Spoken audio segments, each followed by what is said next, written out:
introduced a new design, different design concept that makes the car looks tougher and more robust.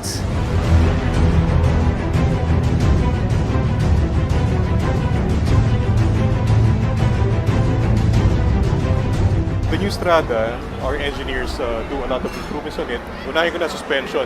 I think this is the best among the pickup category. Yung rear shock absorber niya has been improved by the engineers.